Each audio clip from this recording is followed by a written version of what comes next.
노아의 방주, 교회 다니면서 한 번씩은 다 들어봤을 매우 친근한 내용이죠. 노아의 방주는 오늘의 교회를 상징할까요? 지금은 모르겠는데 예전에는 교회를 노아의 방주 혹은 구원의 방주라고 말을 했습니다. 구원의 방주라는 말은 노아의 방주에서 가져온 말이죠. 현재도 방주교회라고 하는 이름의 교회가 굉장히 많습니다. 방주교회라고 이름을 지었어요. 그리고 교회 건축을 다시 할 때 방주 모양으로 짓습니다. 예배당을 방주 모양으로 짓고 이름도 방주교회라고 해서 우리는 노아의 방주, 즉 구원의 방주다, 이렇게 생각을 하는 거죠. 교회를 구원의 방주라고 말하는 것은 교회의 중요한 사명이 구원이라고 생각하기 때문입니다. 구원의 관점에서 볼 때 우리는 주님이 이 땅에 오셔서 온 세상을 심판하기 전에 더 많은 사람들을 구원의 방주인 교회로 인도해야 하지요. 그래서 교회를 구원의 방주라고 이해하면 많은 교인들에게 전도의 사명을 더 부릴 듯 일으킬 수 있습니다. 그러나 노아의 방주는 처음부터 노아의 가족들만을 위해서 만들어졌습니다. 노아는 단 한 번도 그 땅에 사는 누구에게도 방주에 함께 올라가자라고 말하지 않았습니다. 뿐만 아니라 누군가를 방주에 채우려고 애를 쓰지도 않았죠. 이렇게 본다면 노아의 방주를 구원의 방주로 이해하고 그래서 노아의 방주를 교회의 상징이라고 보는 것이 좀 어렵지 않겠나라는 생각이 들죠. 노아 가족만 구원을 받았으니까요. 그렇다면 조금 다른 관점에서 칼빈의 예정론의 관점에서 노아의 방주를 보는 것은 어떨까요? 노아의 방주에는 오직 하나님께서 선택하신 노아와 그 가족들만 들어갔습니다. 그리고 그들만 역시 구원을 받았죠. 노아는 이 사실을 알았고 그래서 누구에게도 방주에 올라오라고 말하지 않았습니다. 그러니까 일반적 관점에서 보는 거하고 이 칼빈의 예정론 관점에서 보는 게 조금 다른 거죠. 노아와 가족만 구원을 받은 방주와 하나님의 예정에 의해서 선택받아 구원받은 사람들이 모이는 교회, 노아의 가족만 구원을 받았는데 그 구원받은 방주와 하나님의 선택에 의해서 모여진 교회가 모인 공동체, 이렇게 본다면 유사점이 분명히 있는 것 같아요. 칼빈의 예정론의 관점에서 보면 교회가 선택받은 사람들이 모이는 곳이고 노아의 방주도 선택받은 사람만 구원받았으니 같은 것이 아닌가라고 볼 수가 있습니다. 그러나 선택되어 구원을 받은 존재인 선택받은 존재는 노아와 그 가족만이 아니죠. 노아와 노아 가족이 선택을 받았을 뿐만 아니라 지상의 동물들도 선택되었고 그들도 역시 구원을 받았습니다. 그렇다면 동물이나 새들이 구원을 받았기에 천국 가면 동물과 새들도 있는가? 좀 이상하죠? 칼빈의 예정론의 관점에서 방주와 교회를 동일하게 보는 것도 깊이 들어가서 따져보면 조금 이상합니다.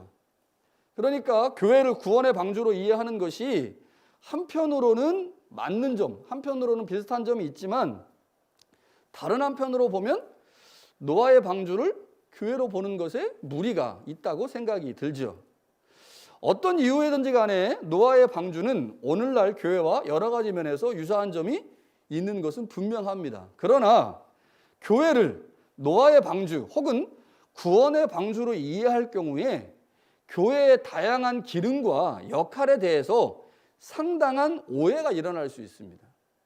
그러니까 교회의 사역이나 교회의 존재 이유를 매우 협소하게 생각을 할 수가 있게 되는 거죠.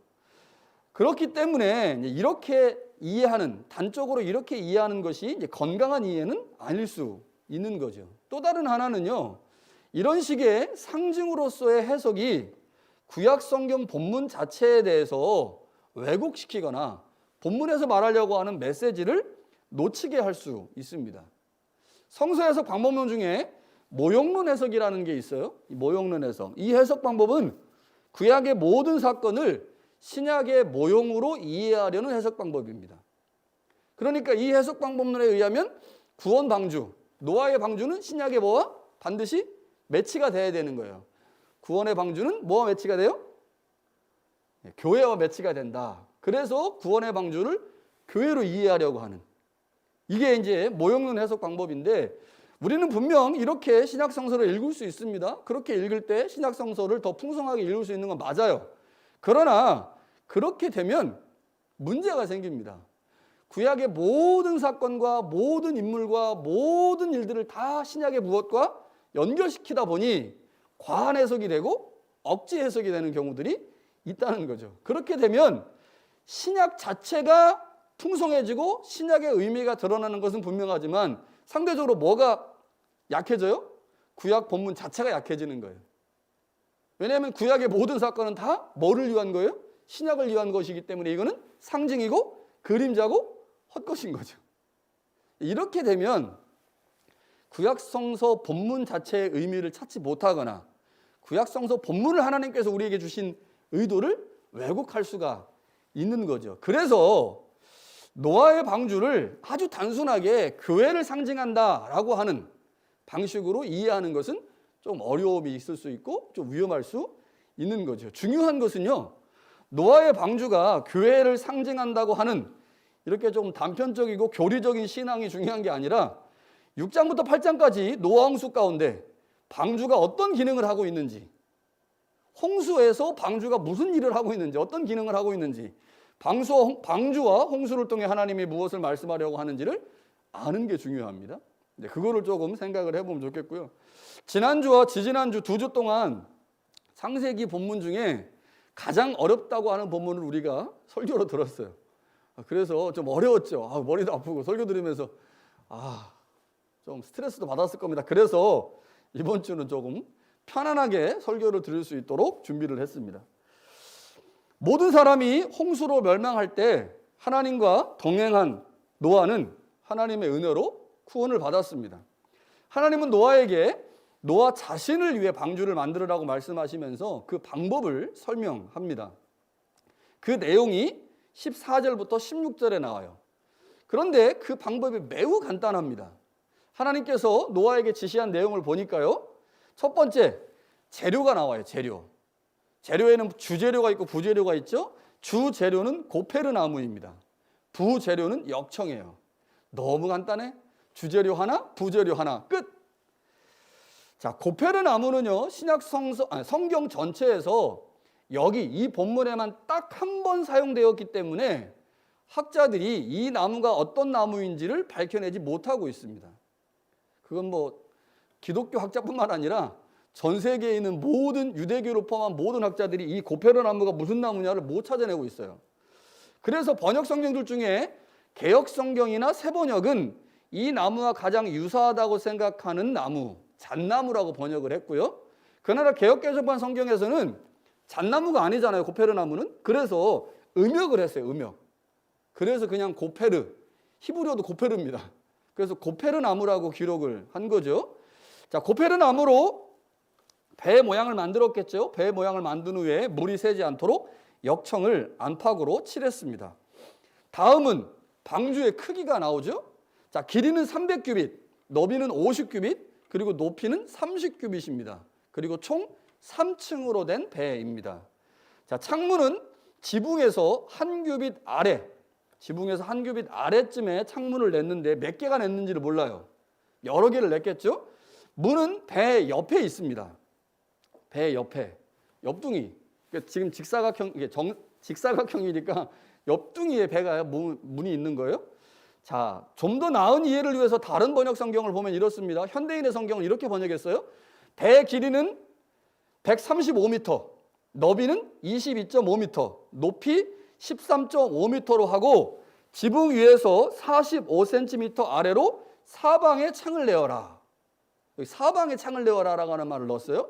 그리고 문은 옆으로 내고 3층으로 만들어라. 이게 현대인의 번역입니다. 새 번역은 좀 다르게 번역했어요. 그 방주는 이렇게 만들어라. 길이는 300자, 너비는 50자, 높이는 30자로 하고 그 방주에는 지붕을 만들 때 한자 치켜 올려서 덮고 방주의 옆쪽에는 출입문을 내고 위층과 가운데층과 아래층으로 나누어서 세 층으로 만들어라. 우리말인데 뭔 말인지 모르겠죠. 자세히 뜯어보지 않으면 무슨 말인지 모릅니다. 중요한 거는 엄청 크다. 배가 엄청 크다. 얼마나 큰지를 축구장과 비교해보면 대략 짐작할 수가 있어요. 자, 축구장마다 조금 규격이 다릅니다. 길이하고 이제 폭이 조금 다른데 대략 축구장의 길이가 100m에서 110m입니다. 100m에서 110m. 그리고 폭이 64m에서 75m.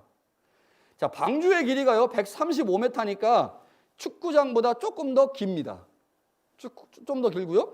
방주의 폭이 22.5m이기 때문에 축구장의 3분의 1 정도예요. 그러니까 길이는 더 길고 폭은 3분의 1 정도로 줄어든 거죠. 방주 안에 어느 정도의 물건이 들어갈 수 있는지를 보니까 어떤 사람이 계산을 했어요. 적재량이 약 한 43,000톤 정도 들어갈 수 있다. 43,000톤. 이게 얼마큼 되는 거야? 감이 안 오죠? 감이 안 와요. 그래서 이거를 동물들로 바꿔보니까 현존하는 생명체 중 17,600여 종의 암수 한 쌍씩 들어갈 수 있다. 17,600여 종. 이게 얼마큼인지 몰라. 그런데 이것이 다 들어가도 방주에는요 4분의 1만 찹니다. 왜 이렇게 계산했을까요? 동물들이 그 안에서 1년 동안 뭘 먹어야 되거든. 그러니까 나머지 공간은 뭐예요? 나머지 공간은 잠자고 음식을 채울 수 있는 공간으로 계산을 하다 보니까 4분의 1만 계산했고, 그래서 한 17,600여 종의 암수 한 쌍이니까 그 배가 되겠죠. 자, 역사적으로 항해했던 배 첫 번째 제조를 기록으로 찾아보니까요, 주전 2500년경에 이집트에서 이 목선을 만들었는데 그 목선의 길이가 약 50m입니다. 이게 지금 역사적으로 기록에 남아있는 이 노아의 방주 말고 가장 큰 배고요. 오늘날 제작되는 목선도 가장 긴 것이 90m입니다. 90m 이상의 목선을 만들 수가 없대요. 부서지기 때문에. 그런데 노아의 방주는 이보다 더 큰 방주였죠. 아무튼 노아의 방주의 크기는 압도적입니다. 그 어떤 목선보다 컸던 거죠. 지금으로 말하면 노아는요, 설계도가 없이 방주를 만들었어요. 설계도, 배가 너무 간단해서 그랬나? 설계도가 없이 그냥 하나님께서 야, 높이, 길이, 너비 이렇게 만들어. 예, 알겠습니다. 뚝딱뚝딱뚝딱 이렇게 만든 거죠. 만들기 쉬웠을까요? 어려웠을까요? 제가 이때 고민을 좀 해봤어요. 있는 그대로 만들어야 되는 성향의 사람이라면 설계도 없으면 너무 스트레스 받았을 것 같아. 근데 N성향이 강해가지고 상상력이 막 뛰어나. 이런 사람은 설계도 있는 것보다 없는 게 낫겠죠? 그래서 노아의 성향을 먼저 파악한 후에 이거를 좀 알아봐야 되겠다는 생각이 들었어요. 근데 뒤에 보면 이제 또 알겠지만, 그래서 제가 MBTI와 애니어그램 전문가들과 함께 노아가 어떤 성향의 사람이었을까? 그래서 배를 만들 때 이 사람이 배 만든 게 그 설계도 없이 만드는 게 편했을까 안 편했을까 이런 걸 좀 생각을 해보려고 합니다. 자, 얼마 동안 방주를 만들었을까요? 얼마 동안? 여러분들 방주를 만든 기간을 보통 120년이라고 들었을 거예요. 그렇게 많이 얘기를 해요. 제가 이제 어떤 책들을 이제 창세기를 보려고 책들을 여러 개를 봤는데 숭실대학교에 있는 기독교학과 구약학 교수가 그 책에다가 120년이라고 써놨더라고요. 자, 그래서 그 책을 쓰레기다, 버려야 되겠다라는 생각이 들었습니다. 자, 왜냐하면 많은 사람들이 창세기 6장 3절의 말씀을 근거로 해서 그들의 날은 120년이 되리라, 이 말씀을 근거로 해가지고 방주를 지은 기간을 120년이라고 해요. 왜 이렇게 말하냐면 하나님께서 사람들의 생명을 120년으로 줄이셨다고 하는 것은 이제 너희는 120년밖에 못 살아. 그래서 그 말이 선포된 후부터 노아가 120년 방주를 지었고 120년 동안 짓는 동안 그들은 살았지만 방주가 끝난 후에 지은 게 끝나고 홍수가 나면서 그 사람들은 다 죽었다. 그래서 방주를 지은 시간이 120년이고 하나님께서 그 시간 동안만 그 땅의 사람들에게 생명을 보존해 주신 거다. 이렇게 해석을 하는 거예요. 이렇게 해석을 하는 근거가 뭐냐면 6장 3절입니다. 6장 3절의 단어들을 아주 면밀하게 검토를 하더라고요. 그래서 이 단어는 이런 뜻이고 이런 뜻이고 이런 뜻이고 이런 뜻이기 때문에 사람들은 120년을 산 거다. 이렇게 하면서 노아 홍수의 기간을 120년이라고 얘기합니다. 그런데 이거는요, 완벽하게 잘못된 해석입니다. 완벽하게 잘못된.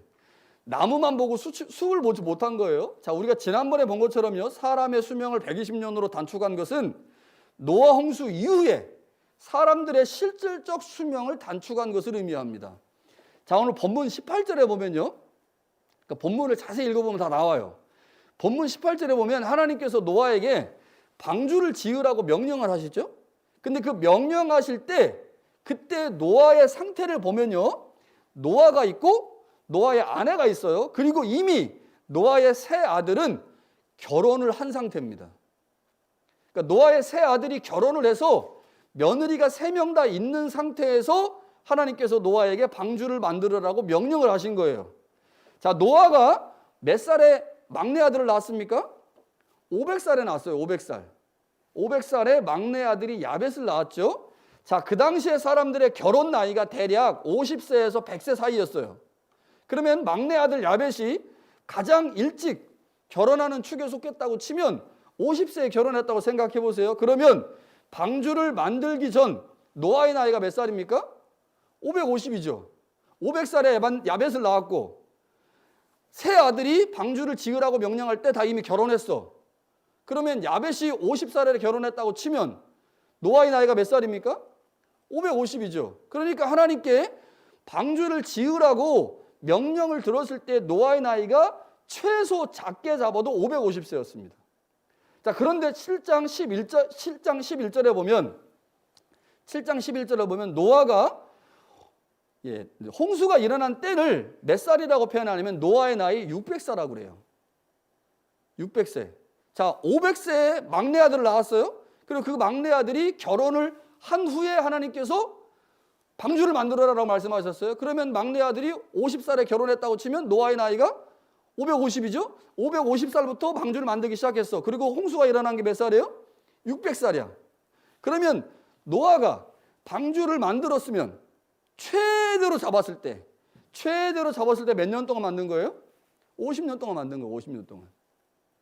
성경에 다 나와 있는데 왜 120년이라고 하는지 난 이해할 수가 없어요.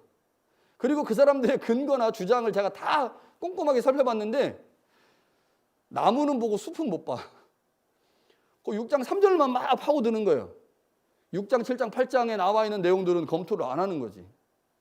보고 싶은 것만 보니까, 믿고 싶은 것만 믿으니까 그렇게 보이는 것 같습니다. 자, 그러니까 방주를 최대로 잡으면 50년, 최소로 잡으면 한 30년 정도 만들었던 것 같아요. 엄청난 크기였기 때문에 뭐 한 30년 이상은 만들어야 돼요. 30년에서 50년 정도는 이제 만들어야 되는 거죠. 자, 하나님은 이제 노아의 방주에 누가 들어가야 되는지 설명합니다. 재료 설명하고 모양 설명하고 그러면 이제 방주를 다 지은 다음에 누구누구 들어가라 이렇게 설명을 하죠. 자, 18절에 보니까요, 노아와 노아의 아내 그리고 아들들과 며느리 총 8명 들어가라 라고 말씀을 하십니다. 이 명령이 주어질 때는 아직 방주를 안 만들었어요. 명령만 드는 거예요. 그리고 혈육 있는 모든 생물 암수 한 쌍씩만 방주로 들어가라 이렇게 말씀을 하십니다. 자, 여기 생물은 새, 가축, 땅에 기는 것들을 말합니다. 그리고 마지막으로 방주 안에 노아의 홍수 동안 먹을 모든 양식을 넣어라. 자, 방주가 엄청 크죠? 그리고 그 방주를 한 30년에서 50년 사이에 이제 만들었어요. 자, 그런데 방주에 방주에 노아와 노아의 아들들 그리고 동물들이 얼마 동안 있었냐면, 자, 홍수가 나기 시작한 때를 노아의 나이 600세 되던 해 2월 17일이라고 말합니다. 600세 2월 17일.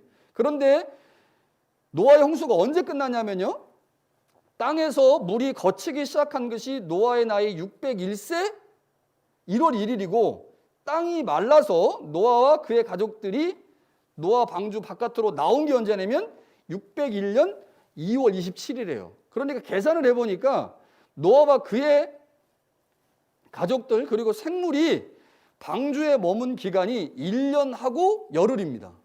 1년하고 열흘. 여러분, 사람과 동물이 1년하고 열흘 동안 먹을 양식이면 어느 정도였을까? 지금 지상에 있는 모든 동물들 암수 한 상씩은 들어왔잖아요. 어마어마하게 그 동물들이 들어왔어요. 이 동물들이 1년 동안 먹어야 돼.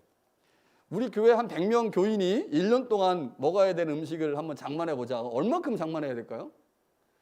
그러니까 아마 배 크기의 4분의 1 정도는 짐승들로 채우고 나머지 4분의 3은 다 음식으로 채웠을 겁니다. 그런데 음식을 채웠다. 1년 동안 음식이 썩지 않는다. 어떻게 생각하세요? 불가능한 일이죠. 냉장고가 없어서 냉장고가.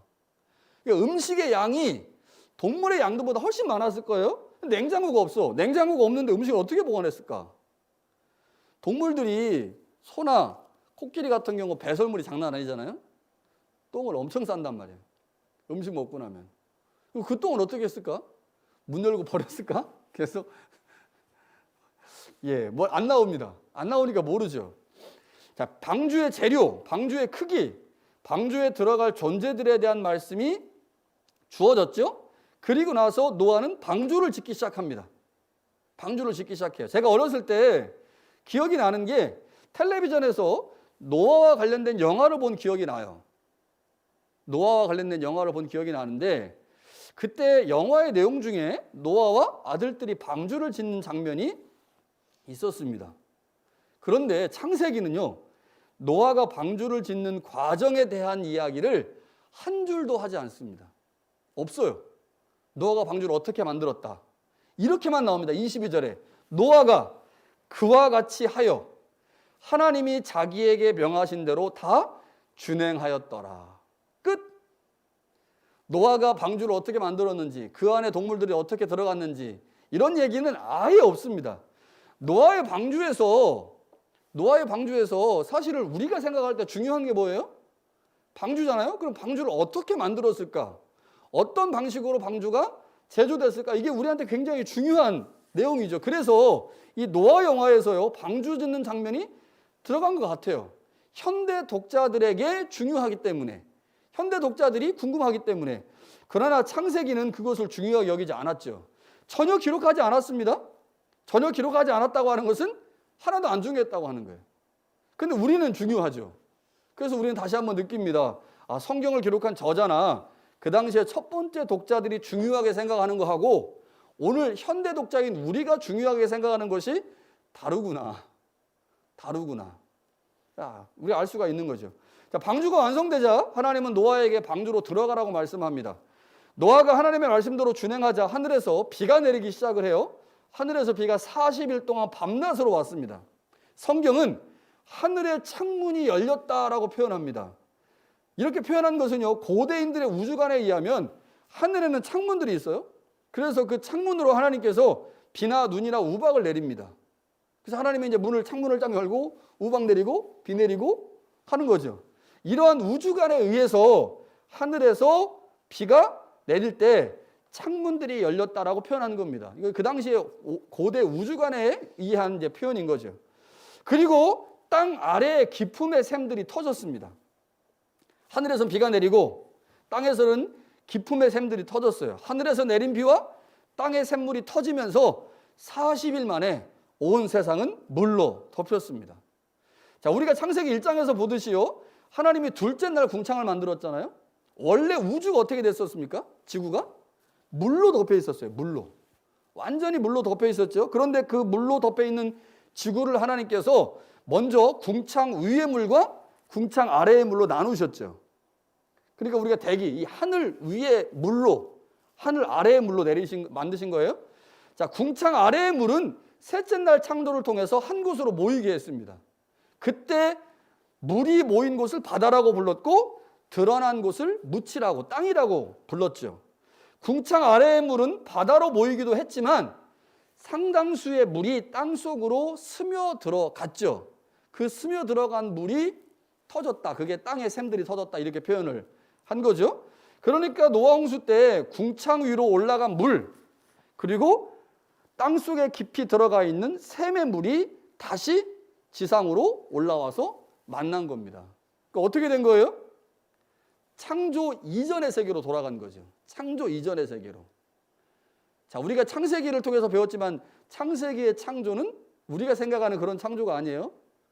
뭐가 무질서하고 혼돈되어 있는 것을 하나님이 정리하시는, 이게 이제 창세기 1장에 나오는 창조인데, 지구가 물로 덮여 있고 그래서 흑암이 깊음 위에 있고 무엇인가 복잡하고 혼돈스러워져 있는 그 상태를 하나님께서 이제 하나씩 하나씩 정리해 가시는데, 그 둘째 날 궁창 위의 물과 궁창 아래의 물로 나누셨고, 셋째 날 모여 있는 지상에 모여 있는 물을 이제 정리를 하시면서 지구에 땅이 드러나게 됐는데, 노아 홍수는 창조 이전으로 돌아간 거죠.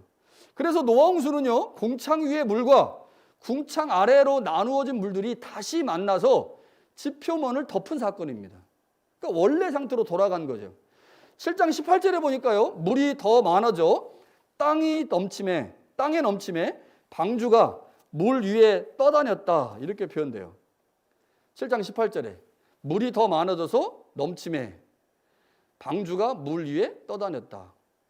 그러니까 지금 지구 위에 물밖에 없으니까 처음에는 방주가 안 떴겠죠. 그런데 이제 물이 점점 많아지면서 가득 차니까 방주가 위로 떴습니다. 그런데 여기서 우리가 주의 깊게 봐야 되는 어구가 있어요. 물 위에라고 하는 어구입니다. 물 위에. 이게 히브리어로 알프네 하마임이라고 하는 말인데, 구약 성경에 몇 번 안 나와요. 그런데 여기 한번 7장 18절에 한번 나오고 창세기 1장 2절에 한번 나옵니다. 하나님의 영이 수면 위에 운행하신다라고 할 때 이 수면 위라고 하는 단어가 알프네 하마임입니다. 그러니까 모양이 어떻습니까? 하나님이 천지를 만드시기 전에 온 지구가 다 물로 덮여 있었죠. 그 물로 덮여 있던 지구 위에 하나님의 영이 수면 위에 있었어요. 물 위에 있는 지구에 하나님의 영이 떠 있어서 지구 수면을 돌아다니셨거든요. 이게 창조 전이야.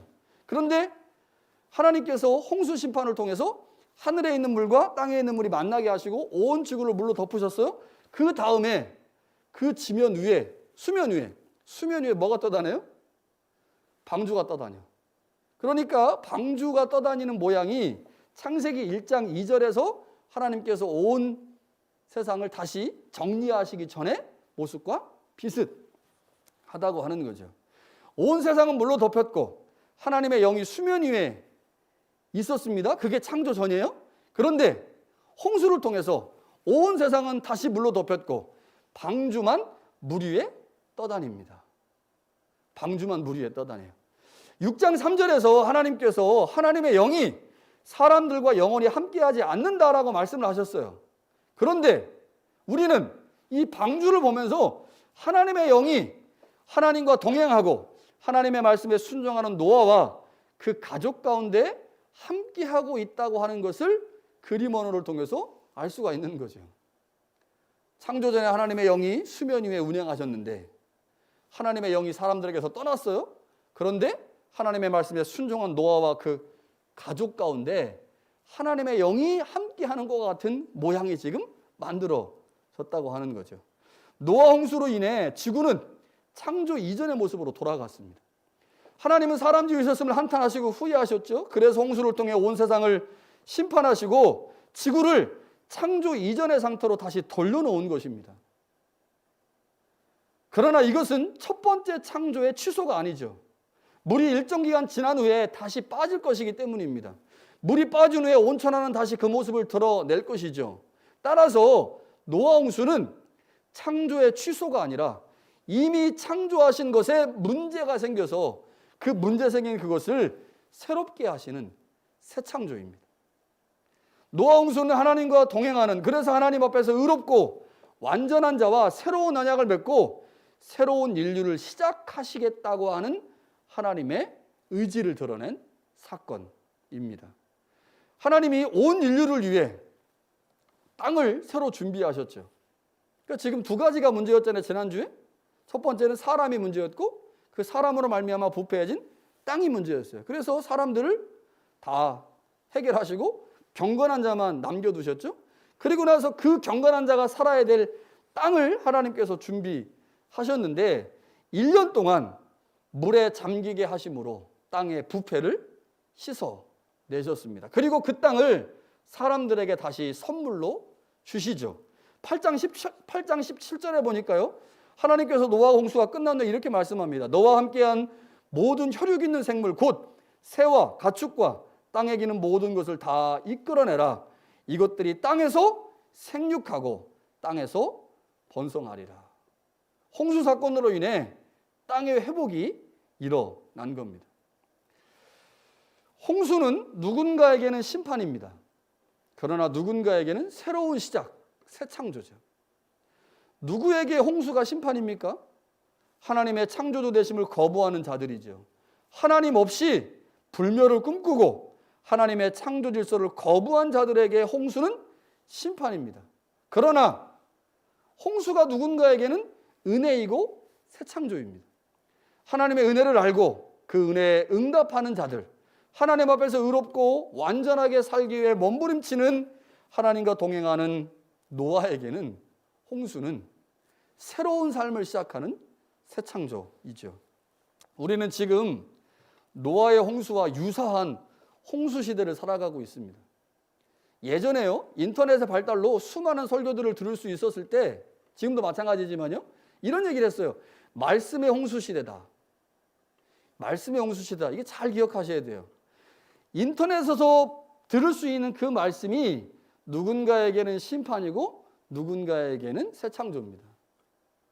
여러분, 인터넷에서 들려오는 설교 다 들으시면 여러분 죽습니다. 불량식품이 너무 많아서 죽어요, 일찍. 그래서 인터넷 설교도 잘 들으셔야 돼요. 막 먹는 사람한테는요, 그건 심판입니다. 그러나 골라서 듣고 정죄해서 듣는 사람에게는 그게 새 창조가 될 수 있는 거죠. 자, 그런데 코로나 팬데믹을 경험하면서요, 야, 홍수 중에 홍수는 바이러스 홍수구나 라는 사실을 알게 되었습니다. 우리는 지금 분명 바이러스의 홍수 시대에 살고 있죠. 역사적으로 몇 번의 팬데믹은 있었습니다. 그러나 코비드19와 같은 전 세계적 팬데믹은 그 유래를 찾아볼 수가 없죠. 아마 지구가 있은 이후 가장 심각한 팬데믹이 아닌가 싶습니다. 이런 팬데믹은 그 누구도 상상하지 못했던 팬데믹이죠. 노아의 홍수처럼 누군가는 이 바이러스의 홍수를 심판이라고 생각할 수 있습니다. 그러나 또 다른 누군가는 심판이 아닌 새 창조의 과정이라고 생각할 수 있겠죠. 바이러스 홍수에서 하나님의 심판이 아닌 하나님의 새 창조를 경험할 수 있는 방법이 있습니다. 그것이 무엇입니까? 방주에 올라가는 거예요. 방주밖에는 없습니다. 방법이. 방주 말고는 살 수 있는 방법이 없죠. 그렇다면 오늘 우리가 타야 되는 방주가 무엇이겠습니까?